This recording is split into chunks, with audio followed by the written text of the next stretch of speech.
আসসালামু আলাইকুম এভরিওয়ান। আজকে আমি কি রেসিপি দেখাতে চাচ্ছি আশা করি দেখে সবাই বুঝতে পারছেন। তো স্পেশাল সিমাই রান্না করব আজকে আমি। তো তার জন্য প্যানে আমি ঘি 2 টেবিল চামচ দিয়েছি, দারচিনি দিয়েছি। আর আজকে আমি লম্বা সিমাই রান্না করব। তো লম্বা সিমাইটা আমি এখন প্যানে দিয়ে দেব।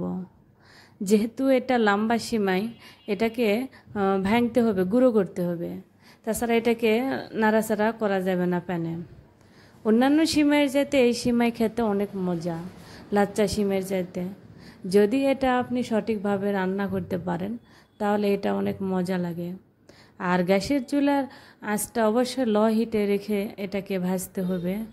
4-5 মিনিট ধরে এটাকে আমি উল্টে পাল্টিয়ে ভেজে নেব, যতক্ষণ না এটার কালার চেঞ্জ হয়ে না আসে। এটাকে সুন্দর করে ভাঙতে হবে, তাছাড়া চামিচ দিয়ে এটা নাড়াচাড়া করা যাবে না। তো আমি এভাবে উল্টে পাল্টে ভেজে নিচ্ছি। আপনারাও বাসায় ট্রাই করতে পারেন। মাঝে মধ্যে এরকম সিমাই রান্না করে খেলে অনেক মজা লাগে, বাচ্চারাও অনেক মজা পায় সিমাই খাইতে। তো আমি এটাকে এই যে উল্টে পাল্টে ভেজে নিচ্ছি। আর এই সিমাইয়ের জন্য 1.5 কেজি দুধ লাগবে। 1 প্যাকেটের জন্য আমি আলাদা করে দুধ জাল করে রাখছি।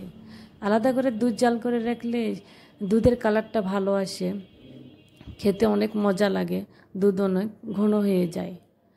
তো আপনারা যেটা ভালো মনে হয় সেটা করবেন। আমি এই যে 1 মুঠ দিয়ে দিলাম কিশমিশ। কিশমিশ দেওয়ার পরে এটাকে আরও ভালো করে আমি উল্টিয়ে পাল্টিয়ে ভেজে নেব। আর অবশ্যই মনে রাখবেন চুলার আঁচটা লো হিটে রেখে দিবেন। আর আমি এখানে চিনিটাও দিয়ে দিলাম। আমাদের ফ্যামিলির যেহেতু সবাই মিষ্টি একটু বেশি পছন্দ করে, তাই আমি একটু চিনিটা বেশি দিয়ে দিলাম। আপনারা যেরকম পছন্দ করেন সেই পরিমাণ মতো দিতে পারেন চিনি। তো চিনি দেওয়ার পরে এটাকে আমি আরও ভালো করে উল্টিয়ে পাল্টিয়ে নিব, সুন্দর করে ভেজে নেব। এটাকে দেখতেই পাচ্ছেন আমি কিভাবে এটাকে উল্টিয়ে পাল্টিয়ে নিচ্ছি।